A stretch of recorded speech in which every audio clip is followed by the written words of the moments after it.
శంకర్, ఈరోజు ఎవరు గొడవలతో రాకపోతే ప్రశాంతంగా పనిచేద్దాం. బెంచ్ మీద కూర్చున్న వాళ్ళని చూసారా? వాళ్ళ ముఖాలు చూస్తేనే ఈరోజు మీ పని అయిపోయినట్టే అనిపిస్తుంది.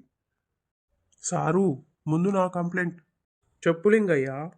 మా కోడి పక్కింట్లో గుడ్డు పెట్టింది. వాళ్ళు గుడ్డు మా ఇంట్లోనే పెట్టింది కాబట్టి మాదే అంటున్నారు. అయితే కోడిని అడిగావా? అడిగా సార్. అది కోక్ కోక్ అనేసి వెళ్ళిపోయింది. అంటే సాక్షి కూడా సహకరించట్లేదన్నమాట. సారు, మా వీధిలో సమస్య చాలా పెద్దది. ఏమైంది? ప్రతిరోజు మా పక్కింటి వాళ్ళు కూర వండితే వాసన మా ఇంటికి వస్తుంది. అది గాలితో వస్తుంది. అయితే గాలికి ఫైన్ వేయండి. సార్, మా ఆవు పాలు ఇవ్వట్లేదు. డాక్టర్కి చూపించావా? ముందు ఆవుని అడిగా సార్. ఏమంది? బాగుంది. అదే సమాధానం. కక్కరక్కా! అదిగో నా కోడి. ఆగు, అది మా వీధి కోడి. కాదు, అది నా పొలం దగ్గర తిరుగుతుంది. సార్, రేపు ఇంకో కేసు రెడీ.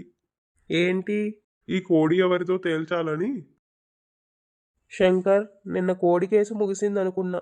ఈ రోజైనా ప్రశాంతంగా ఉంటుందేమో. సార్, మన ఊర్లో ప్రశాంతం అంటే వర్షాకాలంలో ఎండ వచ్చినట్టే. సారు, నా మేక కనిపించట్లేదు. ఎప్పటి నుంచి కనిపించట్లేదు? ఉదయం కట్టేసి టీ తాగడానికి వెళ్ళా. వచ్చేసరికి తాడు ఉంది, కానీ మేక లేదు. తాడు పారిపోలేదుగా, మేక పారిపోయింది. అదే చెప్పడానికి వచ్చా. సార్, నేను చూసా. ఏం చూసావు? మేక మా వీధిలో తిరిగింది. పట్టుకోలేదా? అయ్యో, నేను పట్టుకుంటే నా వెనకాల నేనే పరిగెత్తాల్సి వస్తుంది. మేకకి ఎవరి ఇంట్లో ఆకులు కనిపించాయో అక్కడికి వెళ్ళి ఉంటుంది. మనుషుల్లాగే మేకలకు టేస్ట్ ఉంటుంది. మే మే.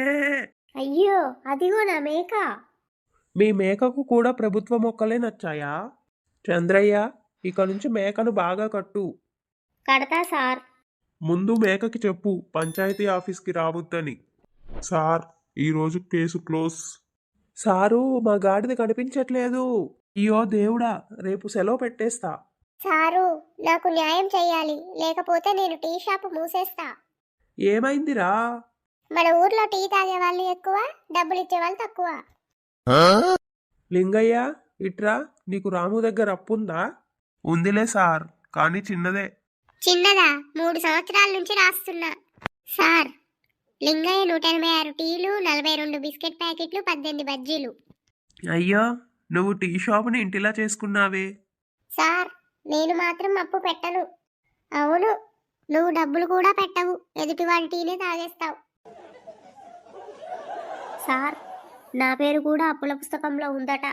ఉంది. నేను టీ తాగిందే 2 సార్లు. టీ 2 సార్లు, గాసిప్ మాత్రం రోజు. సరే, ఇప్పటి వరకు అయిందేదో అయింది. ఇక మీదట ఎవరు టీ తాగితే వారు వెంటనే డబ్బులు ఇవ్వాలి. సార్, ఒక ఐడియా. ఏంటి? టీ తాగే ముందు డబ్బులు తీసుకోమని చెప్పండి. అలా చేస్తే మన ఊర్లో టీ తాగే వాళ్ళు ఉండరు. లింగయ్య అంకుల్, కనీసం ఈ రోజు టీ డబ్బులన్నా ఇవ్వు. అయ్యో, పర్సు ఇంట్లో మర్చిపోయా. అదే డైలాగ్ నువ్వు 3 సంవత్సరాల నుండి చెబుతున్నావు. శంకర్, రేపటి నుంచి మనం ఇక్కడ ఒక బోర్డు పెట్టుకోవాలి. ఏమని సార్? టీ అప్పుల గొడవలు స్వీకరించబడవు అని. శంకర్, ఈరోజు ఏ కేసు వస్తుందో దేవుడికే తెలవాలి. సార్, అక్కడ 5 బిందెలు పట్టుకొని నిలబడ్డారు. బిందెలా?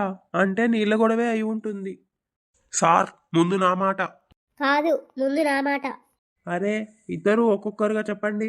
సార్, ఉదయం 5 గంటలకు లేచి మోటార్ ఆన్ చేస్తే నీళ్లు రావట్లేదు. ఎందుకు? నేను ముందే మోటార్ ఆన్ చేసేస్తా. మా ఇంటికి వచ్చేలోపు మీ ఇంటి ట్యాంక్ నిండిపోతుంది. నీళ్లు ముందు వస్తే నేను ఏం చేయాలి?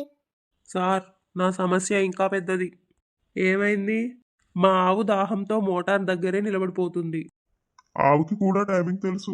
శంకర్, మోటార్ ఎన్ని గంటలు నడుస్తుంది? అరగంట సార్. అరగంటలో ఊరంతా నీళ్లు ఎలా సరిపోతాయి? సార్, నీళ్ల కంటే గొడవ ఎక్కువ పారుతుంది. సార్, మోటార్ ఆఫ్ లోనే ఉంది. కరెంట్ లేదు. అంటే గంట నుండి కరెంట్ లేకుండానే గొడవ పడుతున్నామా? మీకు నీళ్ల సమస్య కంటే మీ ఓపిక సమస్య ఎక్కువ. సార్, మరి రేపటి నుంచి ఒక్కో వీధికి ఒక్కో టైం పెడదాం. సరే సార్. సారు మా ఊరి లౌడ్ స్పీకర్ ఉదయం 4 గంటల నుంచే పాటలు పెడుతుంది. అదిగో రేపటి కేసు వచ్చేసింది.